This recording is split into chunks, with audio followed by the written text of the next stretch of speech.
Assalamualaikum warahmatullahi wabarakatuh. Perkenalkan, nama saya Suaiba Aslamia dari kelompok 3 Insinyur Soekarno. Sebagaimana kita ketahui bahwa Insinyur Soekarno merupakan tokoh utama pergerakan kemerdekaan Indonesia serta presiden pertama.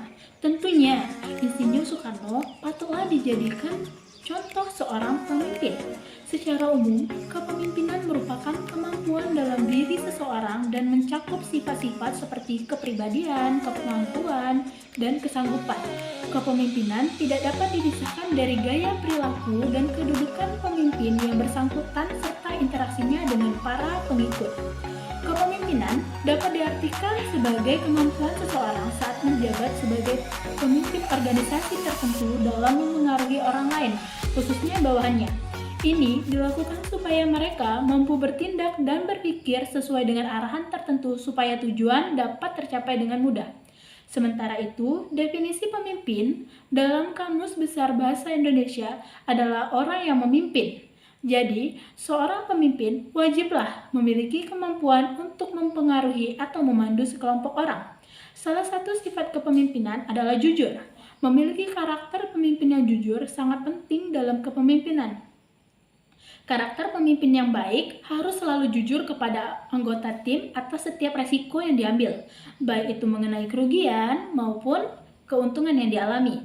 Lewat kejujuran, seorang pemimpin akan meningkatkan kemampuannya. Seorang pemimpin pun akan senantiasa membangun kelihayan berkomunikasi lewat kejujuran. Karena kejujuran akan secara otomatis membawa pada kebaikan. Apa sih tujuan dari kepemimpinan? Dalam menjalankan organisasi, setidaknya ada 5 fungsi dari kepemimpinan, meliputi perencanaan, pengaturan, personalia, koordinasi, dan pengendalian.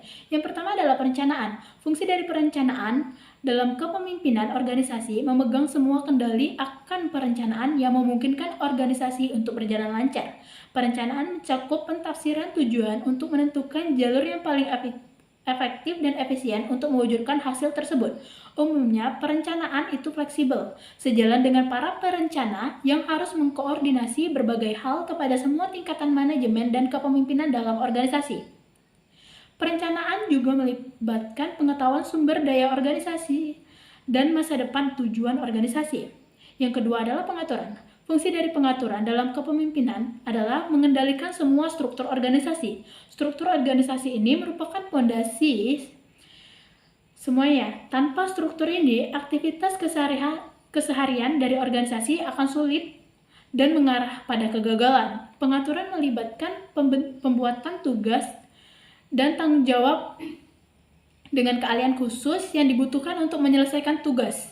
Yang ketiga adalah personalia. Fungsi dari personalia dalam kepemimpinan organisasi yaitu mengendalikan semua rekrutmen dan kebutuhan personal dari organisasi.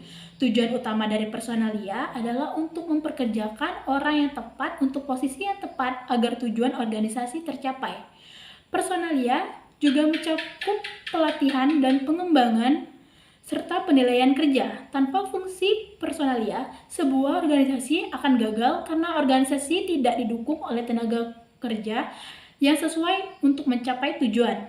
Yang keempat adalah koordinasi. Fungsi koordinasi dalam kepemimpinan organisasi yaitu mengendalikan semua kegiatan pengaturan. Umumnya, koordinasi diwujudkan dalam bentuk rapat rutin dan sesi perencanaan lainnya dalam departemen terkait dari organisasi. Aktivitas ini untuk menjamin bahwa semua departemen berada dalam pemahaman dan jalur yang sama mencapai tujuan. Dalam berkoordinasi, keahlian terkait lainnya akan dibutuhkan seperti komunikasi, pengawasan, dan bimbingan. Yang kelima adalah pengendalian. Fungsi pengendalian dari kepemimpinan organisasi ialah sangat berguna untuk menjamin semua fungsi berada pada jalurnya dan berjalan dengan sukses. Pengendalian akan membutuhkan adanya standar pengawasan untuk menjamin performa masing-masing anak buah memenuhi standar. Proses pengendalian kerap mengarah pada identifikasi dari masalah dan situasi yang dibutuhkan untuk membahas sebuah standar baru. Tingkat kinerja akan mempengaruhi kesuksesan seluruh aspek organisasi. Dalam kepemimpinan, terdapat 3 hal yang sangat penting dan berpengaruh dalam melakukan tugas kepemimpinan. Ketiga hal tersebut antara lain adalah manajemen yang baik, komunikasi yang baik, kerjasama yang baik. Bagaimana seorang pemimpin dikatakan ideal? Beberapa karakteristik yang harus dimiliki seorang pemimpin diantaranya adalah kecakapan dalam mengarahkan atau mengatur anak buah, memahami permasalahan secara lebih dalam. Pemimpin adalah orang yang memiliki kompetensi, mampu melihat sesuatu sesuai dengan tempatnya. Pemimpin harus memiliki kemampuan mental dan fisik, emosi yang stabil, kemampuan berkoordinasi, berkomunikasi, dan kemampuan sosial. Sekian yang dapat saya jelaskan. Saya akhiri. Wassalamualaikum warahmatullahi wabarakatuh.